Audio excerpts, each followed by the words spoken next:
Nous allons donc égrener ensemble ces régénérations en étant sélectifs par nature et en commençant par celle du vivant.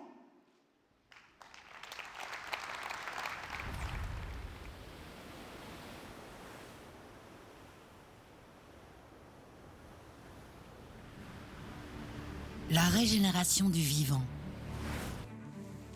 L'humanité doit se réinventer dans le respect de son environnement.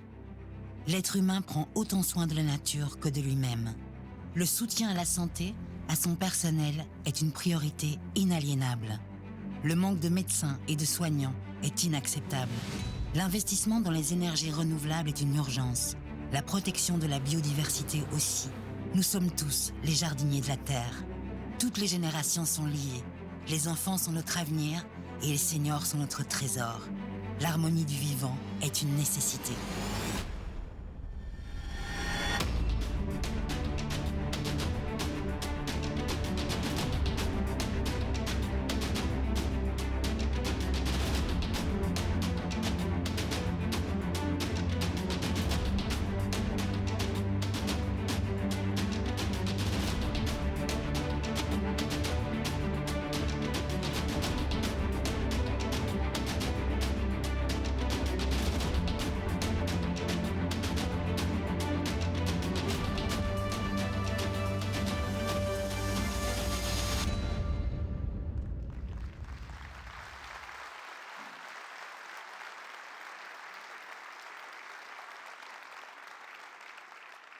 Vous l'aurez compris, chers amis, notre nouveau mouvement politique sera irrigué par la conscience environnementale.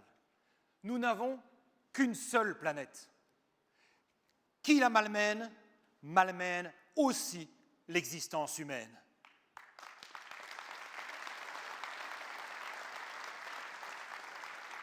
Nous refusons de réduire la nature à un ensemble de ressources exploitables jusqu'à l'épuisement.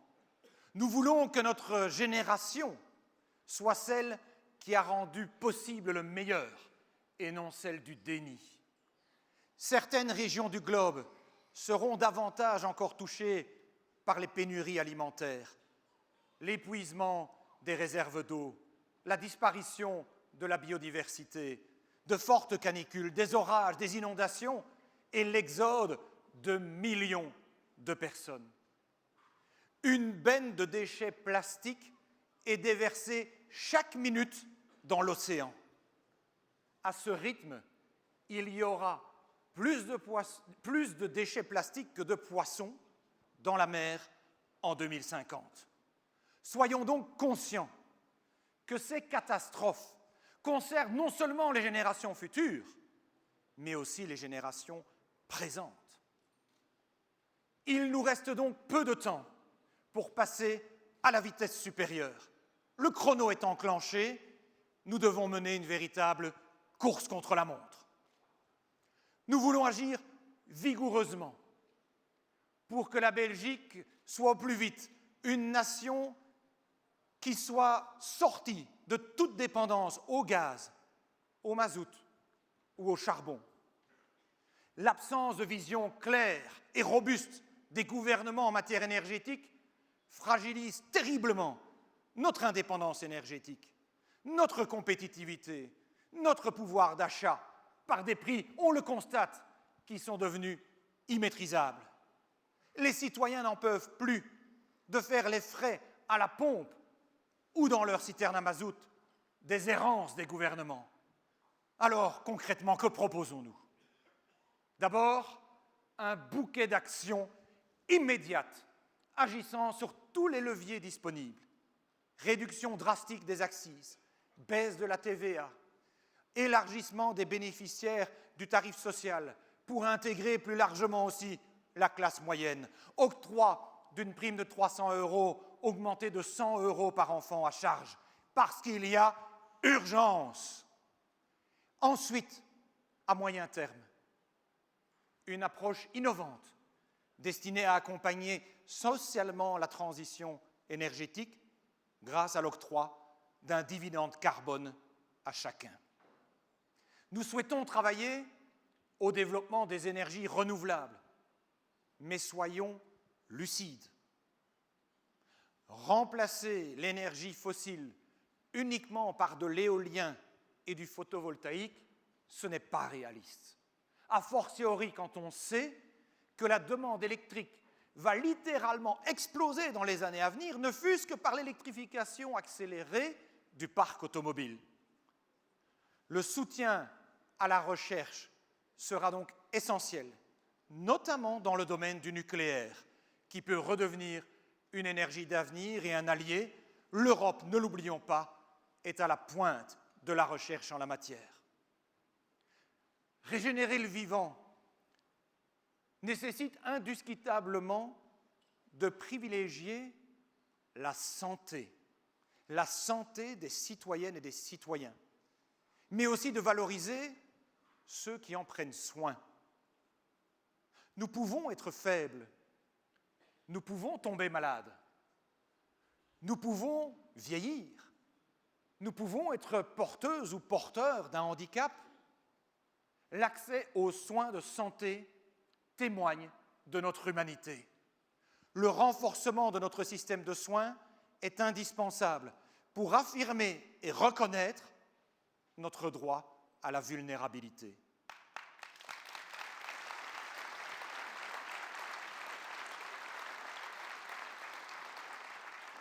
Or, notre système de santé est déficient. Les mesures prises pour limiter la croissance des dépenses et la recherche effrénée de rentabilité ont détérioré structurellement les conditions de travail du personnel soignant et entraîné une dramatique déshumanisation des soins. La Belgique traite mal ses infirmières et ses infirmiers.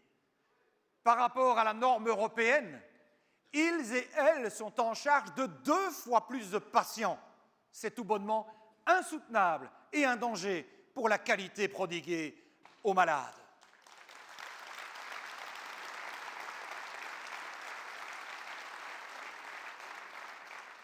Un refinancement massif de ce secteur, en ce y compris de la santé mentale, dont on parle trop peu, est à nos yeux une nécessité, un engagement.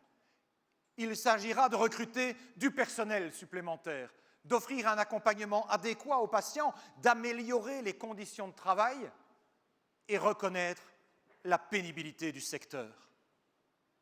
L'objectif poursuivi, il est clair, renforcer l'attractivité des professions de soins et remédier enfin concrètement par de l'action et pas que des paroles aux situations de pénurie rencontrées sur le terrain, y compris dans les zones rurales.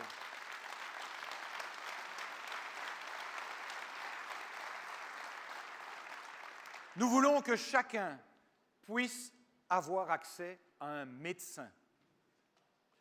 Il est essentiel de soutenir les jeunes qui décident de s'engager dans des études qui sont particulièrement exigeantes. Nous supprimons l'examen d'entrée et le numerus clausus, limitant l'accès aux études et à la profession.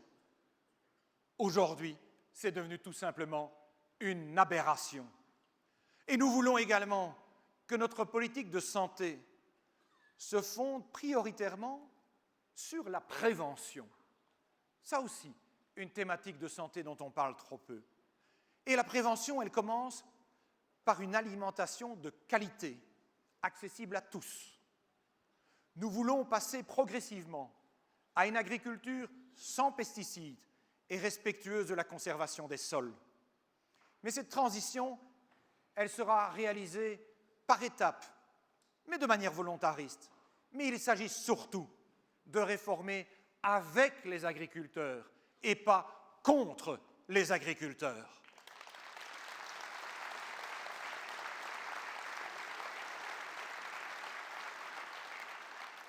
La prévention, elle passe également par une hygiène de vie et une attention particulière portée au corps. Aucun épanouissement n'est possible sans lui. Le sport et l'activité physique sont essentiels à notre santé, tout comme notre bien-être affectif et sexuel.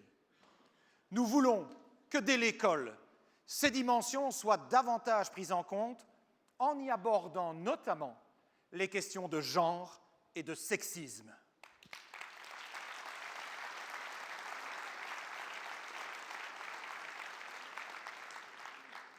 La santé mentale des jeunes est également une grande préoccupation. Fin de l'année dernière, fin 2021, plus d'un jeune sur deux déclarait avoir des difficultés psychologiques. Ça doit quand même vachement nous interpeller. Une meilleure compréhension des causes profondes de leur mal-être et de ce qui les oppresse est indispensable pour pouvoir y remédier. Surtout quand on sait que ce mal-être mène trop fréquemment jusqu'au suicide. L'omniprésence des réseaux sociaux renforce les problèmes de harcèlement et de déficit de l'estime de soi. La cyberdépendance est venue s'ajouter aux dépendances plus traditionnelles. Nous devons collectivement y prendre garde. L'allongement de notre espérance de vie est l'une des plus belles conquêtes, l'une des plus belles avancées de notre société. Vieillir ne signifie pas mourir à petit feu, mais vivre plus longtemps.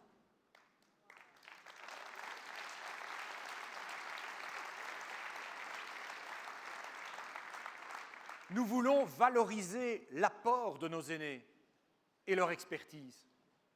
Nous encouragerons leur présence dans le monde du travail en aménageant les conditions et le rythme, mais aussi en leur permettant d'accéder à l'entrepreneuriat, en évitant que le passage d'un statut d'employé à celui d'indépendant ne les pénalise sur le plan de la pension. Toute personne âgée doit pouvoir bénéficier d'une pension de minimum 1 500 €, quelle que soit la durée de sa carrière. Un indépendant